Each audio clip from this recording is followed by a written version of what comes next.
जय हिंद साथियों। तो आज हम लोग बात करने वाले हैं भारत में जो मिट्टी है उसके विषय में, और महत्वपूर्ण जो क्वेश्चन बनने वाले हैं वो हम लोग देखने वाले हैं।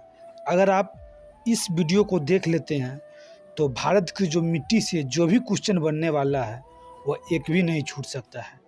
ठीक है, तो चलिए हम लोग शुरुआत करते हैं। आइए हम लोग देखने वाले हैं कि भारत की मिट्टी जो हम देखने वाले हैं, भारत की मिट्टी टॉप 20 MCQ है। ठीक है, बहुविकल्पीय प्रश्न।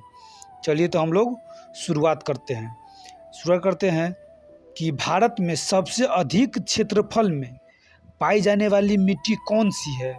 भारत में सबसे अधिक क्षेत्रफल में पाई जाने वाली मिट्टी कौन सी है? तो यह हो जाएगा आपको ऑप्शन ए हो जाएगा जलोढ़। कौन है? जलोढ़ मिट्टी। ऑप्शन ए जलोढ़ मिट्टी।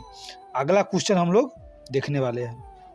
देखिए, कहा जा रहा है कि काली मिट्टी को अन्य किस नाम से जाना जाता है। काली मिट्टी को अन्य किस नाम से जाना जाता है?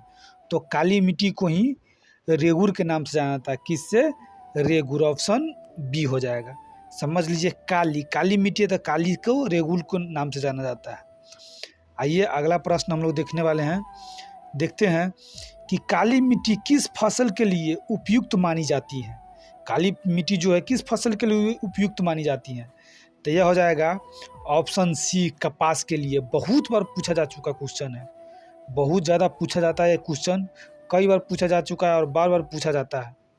चलिए अगला देखते हैं कि लेटराइट मिट्टी विशेष रूप से कहाँ पाई जाती है। लेटराइट जो मिट्टी है ना, वो विशेष रूप से कहाँ पाई जाती है? तो लेटराइट मिट्टी विशेष रूप से पश्चिमी घाट में पाई जाती है। कहाँ पाई जाती है? पश्चिमी घाट। जब भी कह दे कि लेटराइट तो पश्चिमी घाट, यानी लेटराइट से लेटर हमको कहाँ भेजना है? तो पश्चिम में भेजना है।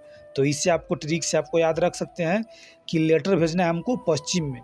तो लेटराइट मिट्टी, लेटर से लेटराइट और पश्चिम से पश्चिमी घाट। चलिए अब अगला प्रश्न हम लोग देखने वाले हैं। आ जाइए कि जलोढ़ मिट्टी मुख्यतः कहाँ पाई जाती है। आप देखिए, जलोढ़ मिट्टी के जो बात कह रहा है, तो जलोढ़ मिट्टी मुख्यतः कहाँ पाई जाती है? तो यह पाई जाती है मुख्यतः, क्षेत्र कह देगा तो पंजाब हरियाणा। कहाँ? पंजाब हरियाणा। और वैसे बोल देगा तो गंगा के जो है ना मैदान, उसमें पाया जाता है। तो चलिए वो भी क्वेश्चन आगे मिलेगा, हम लोग देखने वाले हैं। आइए अब अगला क्वेश्चन देखते हैं कि कौन सी मिट्टी अम्लीय प्रकृति की होती हैं। कौन सी मिट्टी अम्लीय प्रकृति की होती हैं? तो ये हो जाएगा लेटराइट मिट्टी। कौन मिट्टी? लेटराइट मिट्टी, जो कि पश्चिम में पाया जाता है। यही लेटराइट मिट्टी पश्चिमी घाट में पाया जाता है। लेटराइट मिट्टी ये अम्लीय होता है। कैसा होता है? अम्लीय होता है। चलिए अगला क्वेश्चन देखते हैं हम लोग। कौन सी मिट्टी लौह एवं एल्युमिनियम में समृद्ध होती है? मान लौह और एल्युमिनियम में समृद्ध होती है, यानी इसमें बहुत ही प्रचुर मात्रा में लौह और एल्युमिनियम पाया जाता है। तो यह हो जाएगा लेटराइट मिट्टी। देखिए, लौह से लेटराइट, बहुत ही इम्पोर्टेंट मिट्टी है। चलिए अब देखते हैं, लाल मिट्टी को लाल रंग किस कारण से प्राप्त होता है? तो लाल मिट्टी को लाल रंग किस कारण से प्राप्त होता है? तो यह लौह ऑक्साइड के कारण। किसके कारण? लौह ऑक्साइड के कारण। देखिए ऑप्शन इसका सी हो जाएगा, लौह ऑक्साइड के कारण। Option C. आइए अगला प्रश्न हम लोग देखते हैं कि कौन सी मिट्टी पोषक तत्वों में सबसे अधिक समृद्ध होती है। कौन सी मिट्टी जो है वो पोषक तत्वों में सबसे अधिक समृद्ध होती है? तो पोषक तत्व में सबसे अधिक समृद्ध हो जाएगा तो ये हो जाएगा जलोढ़ मिट्टी। कौन मिट्टी? जलोढ़। ठीक है, जलोढ़ मिट्टी हो जाएगा पोषक तत्वों में सबसे समृद्ध। चलिए आगे हम लोग देख रहे हैं कि कछारी मिट्टी किसे कहा जाता है। यानी कछारी जो मिट्टी जो है ना, वो किसे कहा जाता है? यह बिहार के क्षेत्र में पाया जाता है। यह बिहार के क्षेत्र में बहुत पाया जाता है कछारी मिट्टी। तो आपको कह दें कि कछारी मिट्टी किसे कहा जाता है? तो कछारी नई जलोढ़ मिट्टी को कहा जाता है। जो गंगा नदी जो है वो बहा के लाता है मिट्टी, तो जो नई वाली जो जलोढ़ होता है ना, उसी को कछारी मिट्टी भी हम लोग कहते हैं। क्या कहते हैं? कछारी मिट्टी कहते हैं, नई जलोढ़ वाली मिट्टी को। तो आइए अब अगला प्रश्न हम लोग देखने वाले हैं। भारत में जलोढ़ मिट्टी किस नदी तंत्र में पाई जाती है? ये देखिए आ गया क्वेश्चन, बहुत ही इम्पोर्टेंट है। तो जब भी कहा जलोढ़ मिट्टी, तो जलोढ़ मिट्टी हो जाएगा गंगा क्षेत्र में। जलोढ़ जल, समझ जाइएगा, जल को बहा के ला रहा है भारत का सबसे बड़का नदी यानी गंगा नदी। आइए अगला प्रश्न हम लोग देखने वाले। देखिए अगला प्रश्न हो जाएगा आपको, यह प्रश्न है कि कौन सी मिट्टी जल्दी सूख जाती है और सिंचाई की आवश्यकता अधिक होती है। तो यह हो जाएगा आपको लैटराइट मिट्टी। ये जल्दी सूख जाती है और सिंचाई की आवश्यकता अधिक होती है, लैटराइट मिट्टी। आइए अगला प्रश्न हम लोग देखते हैं, जलोढ़ मिट्टी के कितने प्रकार होते हैं। जलोढ़ जो मिट्टी होता है उसका कितने प्रकार होता है, तो उसका 2 प्रकार होता है।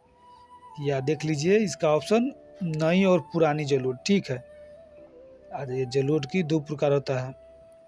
ये कौन सी मिट्टी कठोर पपड़ी बना लेती है। कठोर पपड़ी जो होता है ना वो बना लेती है, कौन सा मिट्टी, तो यह लैटराइट मिट्टी ही कठोर पपड़ी बनाती है।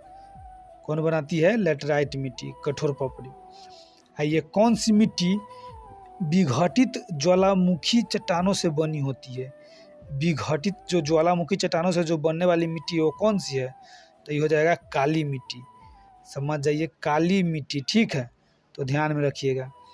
आइए काली मिट्टी का पीएच स्तर क्या होता है, तो काली मिट्टी का जो पीएच स्तर होता है 6 से 8 तक होता है। कितना, 6 से 8। काली मिट्टी 6 से 8, ध्यान में रखिएगा। आ जाइए, कौन सी मिट्टी दक्षिण भारत में प्रमुख रूप से पाई जाती है। दक्षिण भारत के बात यहाँ चल रहा है, तो दक्षिण भारत में काली मिट्टी ज़्यादा पाई जाती है। कौन, काली मिट्टी। चलिए अब अगला प्रश्न हम लोग देखते हैं कि कौन सी मिट्टी नमक युक्त होती है और कृषि के लिए अनुपयुक्त होती है। तो इसका हो जाएगा, आपको देख लीजिए ऑप्शन नीचे है, तो ये हो जाएगा क्षारीय मिट्टी। इसका ऑप्शन हो जाएगा सी, क्षारीय मिट्टी। देख लीजिए, इसका हो जाएगा ऑप्शन आपको क्षारीय मिट्टी, क्षारीय मिट्टी, ऑप्शन सी। चलिए आइए देखते हैं अगला प्रश्न, कौन सी मिट्टी राजस्थान के थार मरुस्थल में पाई जाती है। तो ये हो जाएगा थार मरुस्थल, तो रेतीली मिट्टी, रेत वाला मिट्टी। ठीक, कौन सी मिट्टी सबसे पुरानी मानी जाती है, तो सबसे पुरानी मानी जाने वाली लाल मिट्टी है। कौन सा, लाल मिट्टी को सबसे पुरानी मिट्टी मानी जाती है। तो दोस्तों यह रहा इम्पोर्टेंट प्रश्न। तो इसी प्रकार के वीडियो देखने के लिए आप चैनल से जुड़ सकते हैं, या अगर आप इस क्वेश्चन को कर लेते हैं तो मिट्टी से जो भी क्वेश्चन आएगा एक भी क्वेश्चन इससे बाहर नहीं जाएगा। तो चलिए मिलते हैं अगले वीडियो में। जय हिंद साथियों।